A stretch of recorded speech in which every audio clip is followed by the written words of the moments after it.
మా జగద్గిరిగుట్ట కుత్బుల్లాపూర్ నియోజకవర్గ అన్నదమ్ములకు అక్క చెల్లెలకు అందరికీ కూడా పేరు పేరున హృదయపూర్వకంగా నా నమస్కారాలు తెలియజేస్తా ఉన్నాను. జై తెలంగాణ. మా అక్క చెల్లెళ్ళు మరి బోనాలు ఎత్తుకొని బతుకమ్మలు ఎత్తుకొని దాదాపు 2-3 గంటల నుంచి వెయిట్ చేస్తున్నారు. మీ ఓపికకు ధన్యవాదాలు. అంత ఓపికగా ప్రేమగా బతుకమ్మలు బోనాలు చేసుకొని వచ్చినందుకు మా మంజుకి కవితకి అందరికీ కూడా హృదయపూర్వకంగా నమస్కారాలు తెలియజేస్తా ఉన్నాను. అదేవిధంగా మరి మీరు నేను జగద్గిరిగుట్ట బస్ స్టాండ్ ఎక్కడుంది చూద్దాం ఏం సంగతి అని వస్తుంటే మా పూలమ్మ అక్క చెల్లెలందరూ కూడా ప్రేమగా దగ్గరికి తీసుకొని మంచిగా తల నిండా పూలు పెట్టి దండలేసి మరి పంపించారు. మా అక్క చెల్లెల ప్రేమ అట్లా ఉంటది అన్నట్టు. అన్నదమ్ములేమో జర అటు ఇటు చూస్తారు కానీ అక్క చెల్లెల ప్రేమ నికార్సుకుంటది, గట్టిగా ఉంటది. పూలమ్మలందరికి కూడా ధన్యవాదాలు. అదే విధంగా మరి జగద్గిరిగుట్ట అయినా కుత్బుల్లాపూర్ అయినా పొద్దున్న నుంచి నేను జాగృతి జనం బాట కార్యక్రమంతో నియోజకవర్గంలో అన్ని దగ్గరలో కూడా పోయి వస్తున్నా. మొట్టమొదటి ఎక్కడికి పోయినా నేను మన ఆడబిడ్డలకు సంబంధించి హాస్పిటల్ ఉన్నది, డెలివరీలు చేసాడు. ఆడికి పోయినా నెలకు 40 డెలివరీలు అవుతాయి కానీ ఒకటే డాక్టర్ ఉన్నది, 3 నర్సులు ఉన్నారు. వాళ్ళు ఏదో ఇబ్బంది పడుతూ చేస్తున్నారు కానీ ఘోరమైనటువంటి పరిస్థితి ఉన్నది. పాపం చాలా ఇబ్బంది ఉన్నది కానీ ఇంతవరకు దాని గురించి అడిగిన వాళ్ళు లేరు, పట్టించుకున్న వాళ్ళు లేరు. 3 సార్లు ఎమ్మెల్యే ఎన్నికలైతే 3 సార్లు అందరు కూడా అన్ని పార్టీల వాళ్ళు మేము 100 పడకల హాస్పిటల్ కట్టిస్తాం కుత్బుల్లాపూర్కి అని చెప్పిను కానీ ఇంతవరకు అది నిజం జరగలేదు. మరి 100 పడకల హాస్పిటల్కి ఎవరు పోతారమ్మా? పేదవాళ్ళే పోతారు, డబ్బు లేని వాళ్ళే పోతారు. ప్రైవేట్ హాస్పిటల్కి పోయి వేలు కట్టలేని వాళ్ళే పోతారు. కానీ ఆ 100 పడకల హాస్పిటల్ మీద ఇంతవరకు ఆలోచన ఒక్కరు చేయలేదు. సరే తెలంగాణ వచ్చింది, బీఆర్ఎస్ పార్టీ 10 ఏళ్ళు ఉంది, కాంగ్రెస్ పార్టీ 2 ఏళ్ళు ఉంది. మరి అంతకుముందు అంటే ఆంధ్రలో పాలన కాలేదనుకుందాం కానీ మరి ఈ 12 ఏళ్లలో ఎందుకు మన కుత్బుల్లాపూర్లో ఆడబిడ్డల కోసం 100 పడకల హాస్పిటల్ రాలేదో మనం ఆలోచించుకోవాల్సినటువంటి అవసరం ఉన్నది. అట్లనే అక్కడి నుంచి ఇంకో దగ్గరికి పోతుంది ఏం జరుగుతుంది ఇక్కడ అని. డబుల్ బెడ్రూమ్ ఇండ్లు కట్టినవి వదిలేసిండ్రు. కట్టి ఇచ్చిన చోట ఏమాత్రం కూడా వసతి లేని పరిస్థితి. మరి కొంతమందికి ఇస్తే వాళ్ళు అక్కడ ఉండలేనటువంటి పరిస్థితి. ఇంకా అట్లా ఇచ్చి వదిలిపెట్టంగా ఇండ్లు కావాల్సిన వాళ్ళు ఇంకా చాలా మంది ఉన్నటువంటి పరిస్థితి ఉన్నది. మరి ఇండ్లు లేనటువంటి చాలా మందికి కూడా ఎందుకు ఈ 12 ఏళ్లలో ఇండ్లు ఇచ్చుకోలేకపోయినాం అన్నది మాత్రం ఒకసారి ఆలోచన చేయాలి. మరి ఇండ్లు లేని వాళ్ళేమో లేనట్టు అట్లే ఉన్నారు కానీ బాగా ఇండ్లుండి బంగ్లాలుండి కాలేజీలుండి పదవులుండి అన్ని ఉన్న వాళ్ళేమో చెరువులన్నీ కూడా ఆక్రమించుకుంటున్నారు కుత్బుల్లాపూర్లో. ఏం పరిస్థితి అంటే కుత్బుల్లాపూర్లో ఎక్కడికి పోయి ఏ చెరువును చూసినా కూడా పెద్ద వాళ్ళందరూ కూడా ఆక్రమించుకొని పెద్ద బంగ్లాలు కడుతున్నారు. మరి ఇవాళ నేను కాంగ్రెస్ ప్రభుత్వాన్ని డిమాండ్ చేస్తున్నా, బాగా మాటలు మాట్లాడి రానాడు. మరి ఇవాళ పోండి ఆ పెద్దవాళ్ళ ఇండ్ల దగ్గరికి పోండి, ఆ పెద్దవాళ్ళ కాలేజీల దగ్గర పోండి, ఆ పెద్దవాళ్ళ బిల్డింగ్ల దగ్గర పోండి. ఆడికి పోరు. మన పేదవాళ్ళు ఎక్కడన్నా గుడిసెలు వేసుకొని ఉంటే ఆడికి రావాలి, హైడ్రా అనాలి, కూలగొట్టాలి, పోవాలి. అటువంటి పరిస్థితి ఈ కుత్బుల్లాపూర్లో చాలా దారుణంగా కనబడ్డది. ఎక్కడికి పోతే అక్కడ లేని వాళ్ళు కనబడుతున్నారు, ఉన్న వాళ్ళు మొత్తం చెరువును మింగేసిన వాళ్ళు కనబడుతున్నారు. మరి పేర్లు అవసరం లేదు ఎందుకంటే అన్ని పార్టీలు ఉన్న వాళ్ళు అదే పని చేస్తున్నారు. ఇవాళ మనం కోరుకునేది ఒకటే, అల్టిమేట్గా మనకు కావాల్సింది మన ప్రజలకు కావాల్సినప్పుడు మంచి దవాఖాన కావాలి, మన పిల్లలు చదువుకుందామంటే ఒక మంచి స్కూల్ కావాలి, ఆ ఫీజులు కట్టుకొని భరించుకునే స్థాయిలో ఉండేటట్టు కావాలి, తర్వాత ఒక ఇల్లు కావాలి. ఇంతకు మించి ఎవ్వరం ఏం అడగం ప్రభుత్వాన్ని. ఈ 3 ఉంటే మిగతా మనమే కష్టం చేసుకొని బతుకుతాం, దానిలో పెద్ద ఆలోచన ఏం లేదు. కానీ ఈ 3 కూడా చేయలేకపోయినామంటే ఒక్కసారి మళ్ళా అందరం కూడా ఆలోచన చేసుకోవాలి. అంటే ఇది నా ఒక్కదాని విషయం చెప్తలేను నేను, దేశంలో ఉన్నటువంటి అన్ని రాష్ట్రాల కన్నా మనం గొప్పగా ఉన్నాం, మనం ధనికంగా ఉన్నామని చెప్పినాం. తెలంగాణ ధనిక రాష్ట్రం అని చెప్పినాం. మరి తెలంగాణ ధనిక రాష్ట్రం అయితే తెలంగాణలో ఉన్న ఇంతమంది ప్రజలు ఇంకా పేదగా ఎందుకున్నారు? మరి వాళ్ళని ఎట్లా మంచిగా చేద్దాం, వాళ్ళ వైపు నుండి ఆలోచన ఎప్పుడు చేద్దాం? ఆలోచన చేసేటటువంటి పార్టీలు నాయకులు ఎప్పుడు వస్తారు? వీటి గురించి దయచేసి మా అక్క చెల్లెలం మనం ఆలోచన చేసుకోవాలి. మరి ఇట్లా అనేకమైన విషయాలు ఉన్నాయి. రాంగా ఇప్పుడు ఇంకొక గల్లీకి కూడా పోయేది ఉంది మేము, అక్కడ ఆ కాలనీలో కూడా ఏమాత్రం వసతులు లేవు. అంటే పేదవాళ్ళు అంటే ఎంత నిర్లక్ష్యం అంటే గుడిసెలు వేసుకొని చిన్న ఇల్లు కట్టుకొని ఉంటే రోడ్డు ఉంటే మోరి లేదు, మోరు ఉంటే రోడ్డు లేదు అన్నట్టు ఉన్నది పరిస్థితి చాలా దగ్గర. ఇవన్నీ ఉంటే మంచినీళ్ళు రావు. చాలా దగ్గర ఇవాళ పొద్దు నుంచి 3 కాలనీలకు పోతే 3 కాలనీలలో కూడా మంచినీళ్ళు అనేవి వస్తలేవు, ట్యాంకర్లు అనేవి వస్తలేవు. మరి ఎందుకు వస్తలేవు అంటే మరి ఇంటింటికి నల్ల పెడితే చాలా పనులు చేస్తే మరి ఎందుకు వస్తలేవు? ఈ విషయాన్ని దయచేసి ఆలోచించాలని నేను మీ అందరినీ కోరుతున్నా. మరి అక్క నువ్వు వచ్చినావు అన్ని లేని చెప్తున్నావు కరెక్టే కానీ మరి నువ్వేం చేస్తావు? ఒక విషయం గుర్తుపెట్టుకోండి అమ్మా, మనం ఎవరమన్నా పోయి అడిగితేనే ప్రశ్నిస్తేనే ఈ పని కావాలి అని చెప్పి గట్టిగా కొట్లాడితేనే పనులు జరుగుతాయి.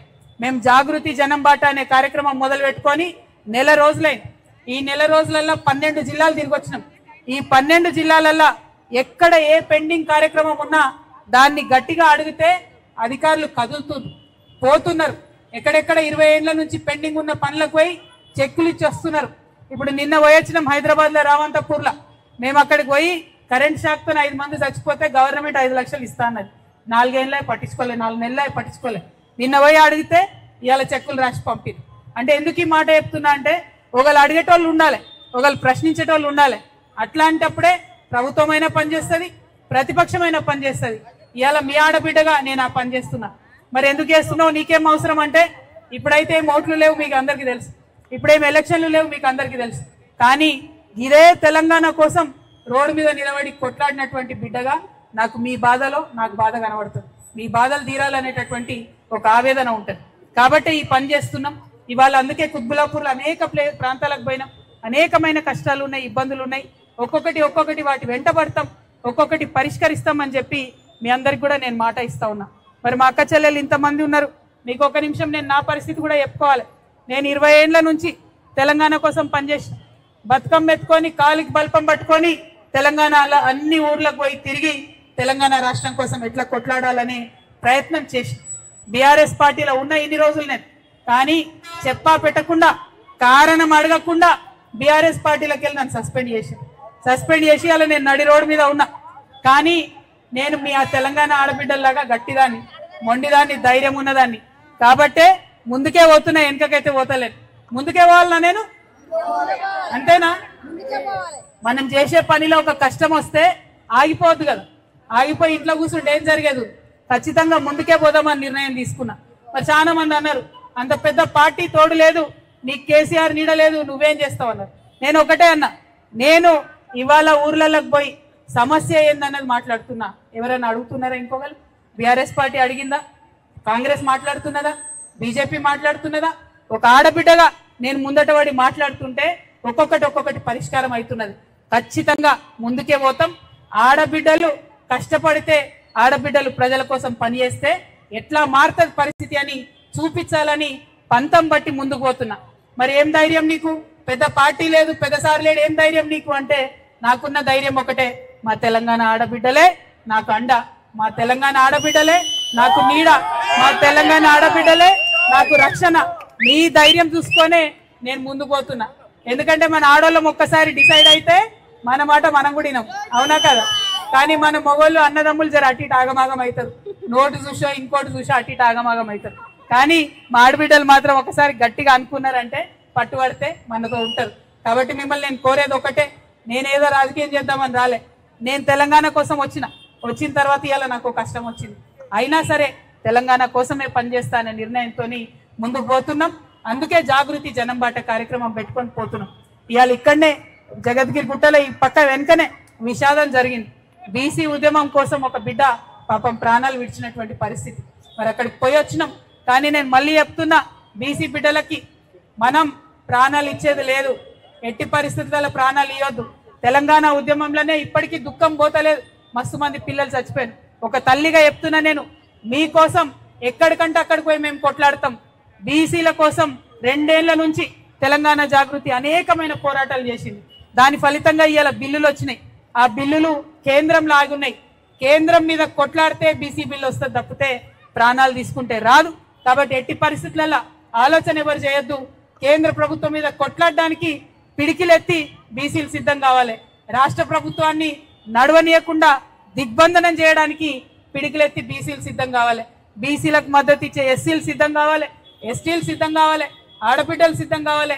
అగ్రవర్ణాల్లో ఉండి ప్రజాస్వామ్యవాదులుగా ఉన్న వాళ్ళందరూ కూడా సిద్ధం అవ్వాలి.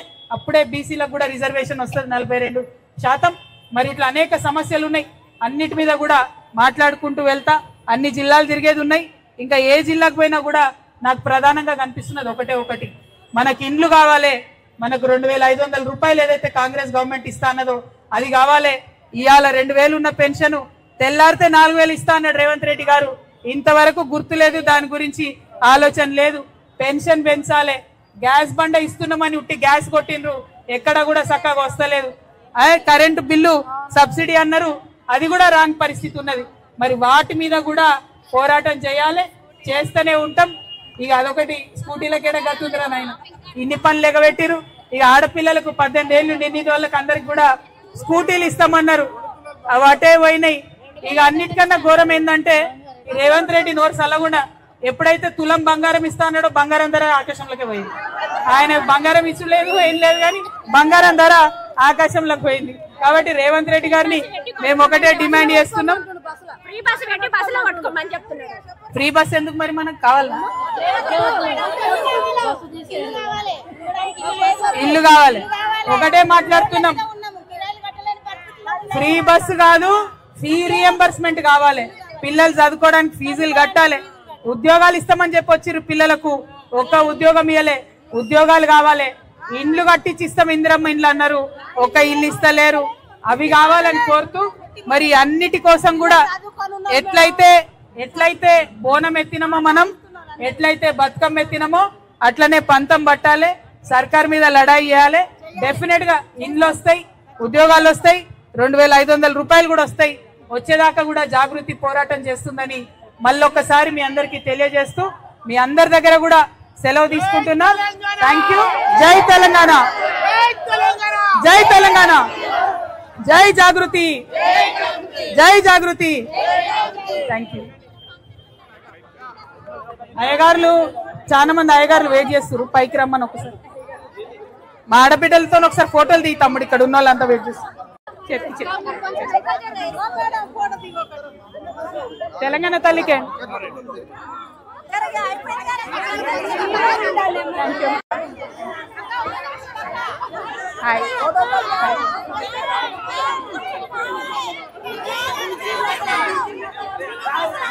ఫ్రీ బస్ వద్దు, పెన్షన్ కావాలి. Thank you, thank you, thank you, thank you. Bye. మాట్లాడతా బాయ్. బాయ్ అమ్మా.